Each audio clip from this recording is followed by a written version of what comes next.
የኔ ናታን እንዴትም ብለህ ውጣ። ቀጣይ ሳምንት እኮ ልደቴ ነው። እኔ እንዳደረጉት እነግራቸውና እኔንም ካላሰሩኝ በልደቴ ቀን ታጣኛለህ። በቃ እኔ ለመኖር አንተን እፈልጋለሁ የኔ ናታን።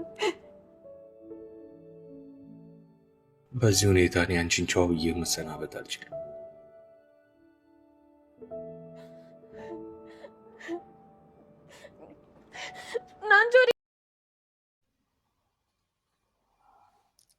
ሰላም ጤና ይስጥልኝ። ውድና የተከበራችሁ የቻናሌ ቤተሰቦች በያላችሁበት ሰላማችሁ በክርስቶስ ይብዛ። እንዴት ናችሁ? ኤፉ እንግዲህ ናታንን እንዳትጸጸት ናቲ የኔ ናታን ትተኸኝ አትሄድ እንዳትጸጸት እያለች እየዛተች ነውና ራሷን ለማጥፋት ያደረገችው ጥረት አልተሳካላትም።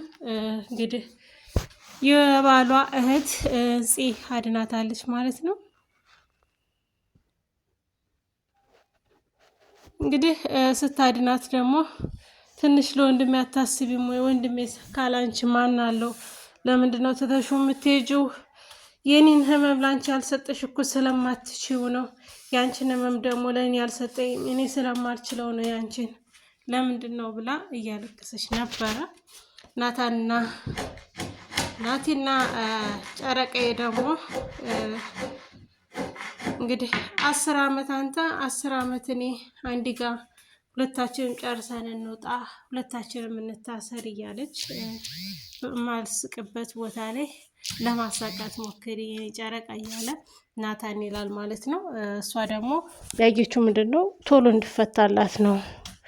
ቶሎ በቃ 20 ዓመት ነው ቢታሰር 10 ዓመት እንቀጣጣ እያለች ነው ያለችው። ደግሞ በፍርድ ቤት እንደዚህ አይነት ነገር የለም ማለት ነው። ከዚህ እንደሚወጣ የልጁን ገዳይ ደግሞ በእጁ ስላደረገ በጣም ደስ ብሎታልና ናታን ማለት ነው። እንደዚህ አድርጌ እኔ አንቺን ማጽናናበት አቅም የለኝም በማለት በውስጡ ትቷት ይሄዳል ማለት ነውና እሷ ደግሞ በቃ አብረን እንታሰር 20 ዓመት ቢፈረድበት ነው አንድ ነፍሰ ገዳይ 20 ዓመት ደግሞ ለሁለት 10 ዓመት አንተ 10 ዓመት እኔ 10 ዓመት እንታሰርና ከዚህ እንውጣ እያለችው ነውና እሱ ደግሞ በቃ በምንም አይነት ቃል በማንኛውም ቃል አባብሎ መሸንገል አልቻለም። እና እንደዚህ ከማድረግ ቻው ብዬሽ ከምዘጋ ከምሄድ ትችሽ ብሄድ ይሻላል ብሎ ትቷት ይሄዳል ማለት ነው። እሷ ደግሞ ናታን እንዳትጸጸት ትተኸኝ እንዳትሄድ በኋላ ትጸጸታለህ እያለችው ነውና እሷ ደግሞ ወደ ኋላ የማትልበት ነገር ነው። ልጄ ይጠራኛልና ወደ ልጄ ጋር ልሄድ ነው የምትለውና ሀኒ በህይወት በደረሰችላት ማለትም ሀኒ አሁን ልጁን ልታመጣላት ሄዳለች። ልጁን ካመጣችላት ደግሞ ልጁን ነፃ ካወጣች ራሷ ኤፉ ማለት ነው እሱ ነፍሰ ገዳይ አይደለም ብላ ለወንድሟ ልትል ትችላለች። ወንድሟ ነፃ ልታስወጣላት ትችላለች። የሀኒን ወንድም ማለት ነውና በጣም ያሳዝናል። ፂ ደግሞ የተረፈችውን እንግዲህ ወይዘሮ ሉሊትን ልጨርሳት ሄዳለች። ቢላ ይዛለች። ለወይዘሮ ሉሊት እንግዲህ የሚተባበራት ቢኖር አቤል ነው። ሶሪ ዲያግም ማለት ነው። ዲያግም ይተባበራታል። ወይዘሮ ሉሊት እስካሁን በህይወት አለች። የባቂላይን የመሰለውን አይኗን ብልጭ ብልጭ እያደረገች በህይወት አለች ማለት ነው። እንግዲህ እንዳልሞተች ማን እንደዚህ እንዳደረገች ልንገርሽ፣ ኤፍራታ ናት። ደግሞ እንደሚዝ ዳግም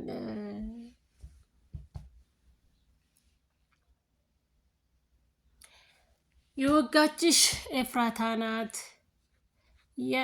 ናታን ደግሞ ሊጨርስሽ ስለሚፈልግ ነው እዚህ ሰው እንዳያገኝሽ ያስቀመጠሽ በማለት እንደምትጨረስ እየነገራት ነውና እሷ ደግሞ ማውራት አልቻለችም። ለጊዜው ደንግጣለችም ህመም ላይም ናትና አስባችኋታል። ኤፍራታ እንደዛ ተናዳ በኃይሏ በጉልበቷ ተንጠራታ ነው ወጋቻትና እንግዲህ ወይዘሮ ሉሊት መትረፍ አለባት። ምክንያቱም ናታንና ኤፍራታ እስር ቤት እድሜ ልካቸው ማሳለፍ የለባቸውም እነሱ ነፃ እንዲወጡ እሷ ብትድን አሪፍ ነው።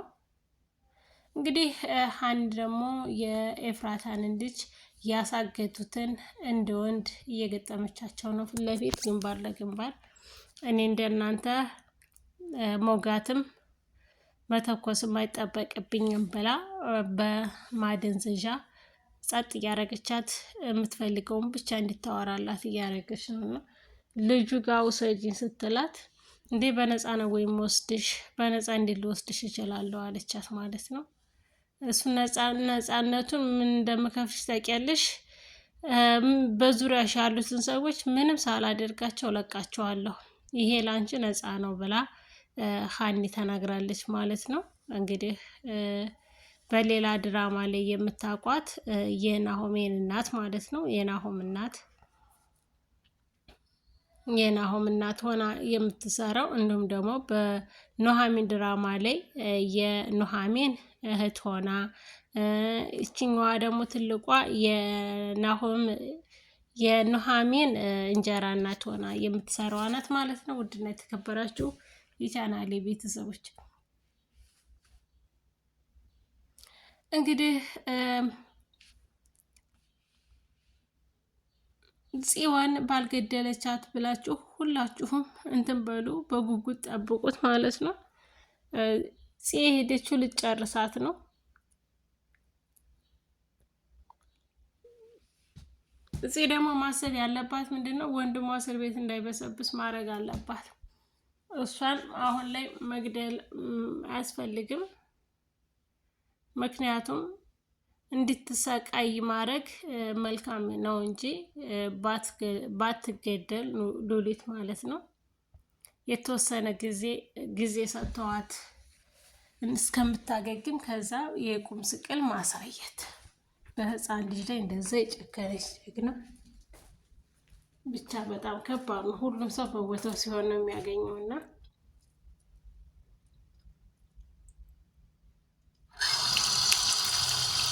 ውድና የተከበራችሁ የቻናሌ ቤተሰቦች በያላችሁበት ሰላማችሁ በክርስቶስ ይብዛልኝ። እንዴት ናችሁ? ደህና ናችሁ ወይ? እንግዲህ እንደምታውቁት እነ ናታንና ቃል እስር ቤት ገብተዋል ማለት ነው። ኤፍራታ ምንም አብሬህ እመጣለሁ እያለች ነው።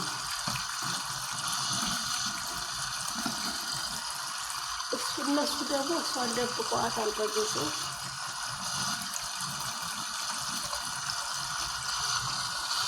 እና በጣም የሚያሳዝነው ነገር ቢኖር ልጇ በህይወት እያለ አውቃል ብለው የቁም ስቅል ሰው ማሳየታቸው ተባረው ለመናገር በጣም ከባድ ነው።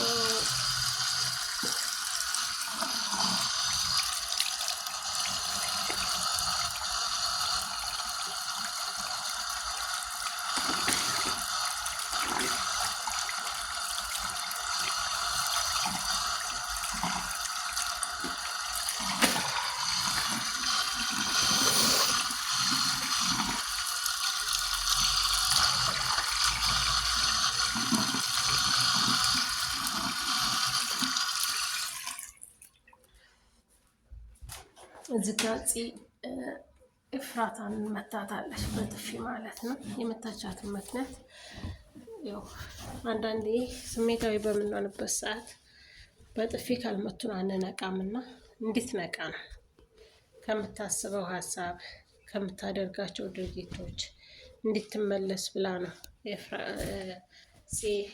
የመታቻት እንጂ ለተንኮል ለሌላ ነገር ብላ አይደለም። እሺ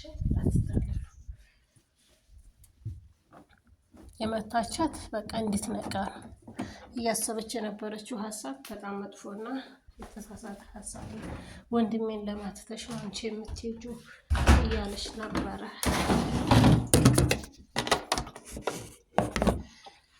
ወይዘሮ ሉሊት እንግዲህ ቀንሽን ጠብቂ፣ ሁሉም ጊዜ አለ አውራ ሰላም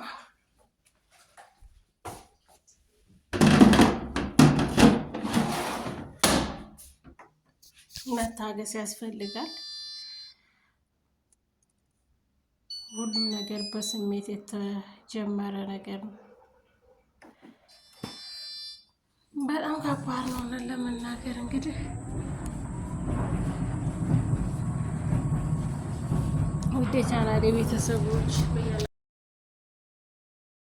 ውድ የቻናሌ ቤተሰቦች በያላችሁበት ሰላማችሁ በክርስቶስ ይብዛ። ቀጣይ እስከምንገናኝ በሌላ ቪዲዮ መልካም ቆይታ። እንግዲህ እንደምታውቁት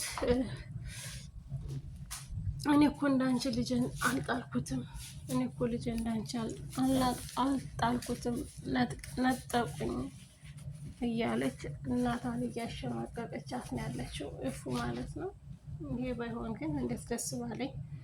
እውነት ለመናገር ኤፍራታ አንዳንዴ ስሜታዊ ሆና ስትናገር እናቷን ታስቀይማታለች። እሷ ደግሞ ይህን የምታደርገው እናቷን ለማስቀየም ሳይሆን ስሜቷን ነው የምትናገረው።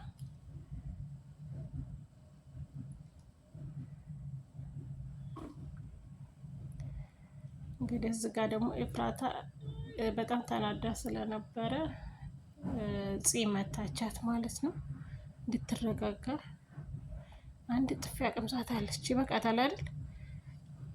ውድና የተከበራችሁ የቻናሌ ቤተሰቦች ቀጣይ በሌላ ቪዲዮ እስከምንገናኝ ሰላማችሁ በክርስቶስ ይብዛልኝ። አመሰግናለሁ።